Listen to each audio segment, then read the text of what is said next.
যে ফজলুর রহমান বলেছেন আমি চ্যালেঞ্জ করেছি 240টা পার্লামেন্ট সিট ইনশাআল্লাহ বিএনপি এবং তার জোট দেশে পাবে।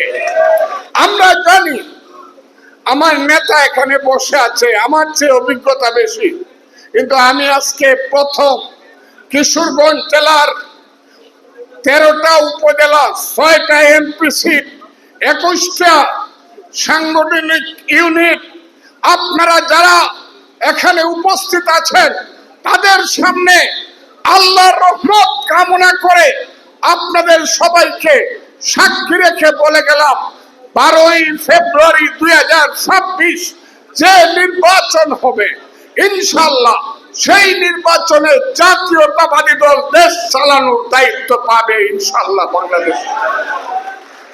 এবং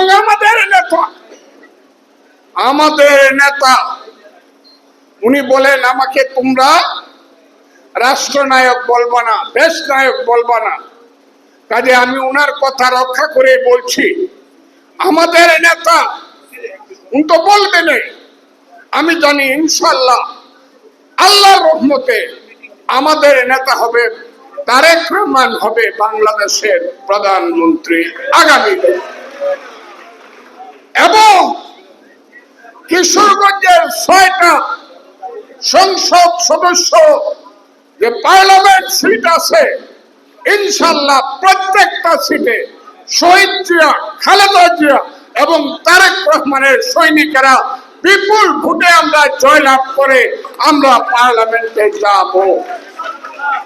সেইভাবে আপনারা ব্যবহার করেন এবং সেইভাবে প্রথম জনসভাটা বধিবে বিড়াল প্রথম রাত্রিতে, প্রথম রাইতে বিড়াল মারেন, এই মিটিংটাকে একটা মহাসমাবেশে পরিণত করেন। উনি কখন আসবেন এটা চিন্তা করে লাভ নাই। এক রাত ঘুমাবো না, ক্ষুধায় আমরা পেট খালি থাকবে। রূপবানের গান শোনার জন্য তো 12 মাইল হাঁটতে যাই না?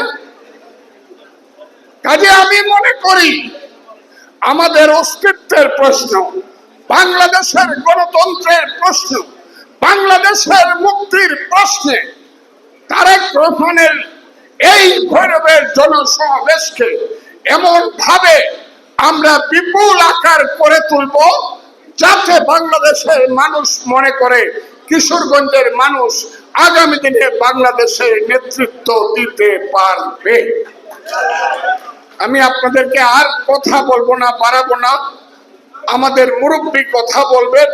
আমি শুধু বলতে চাই এখন থেকে আপনারা ঘরে ঘরে কাজ করেন, ধানের শীষ মার্কা যাতে বাংলাদেশে, আমি যে কথাটা বলেছি আজকেও পত্রিকায় এসেছে যে ফজলুর রহমান বলেছেন আমি চ্যালেঞ্জ করেছি 240টা পার্লামেন্ট সিট ইনশাআল্লাহ বিএনপি এবং তার জোট দেশে পাবে, এটার কোনো বিকল্প নাই।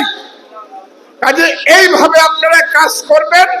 আমি আপনাদের কাছে এই আশা করি, আপনাদের সবাইকে ধন্যবাদ জানিয়ে আমার বক্তব্য আমি শেষ করতে চাই।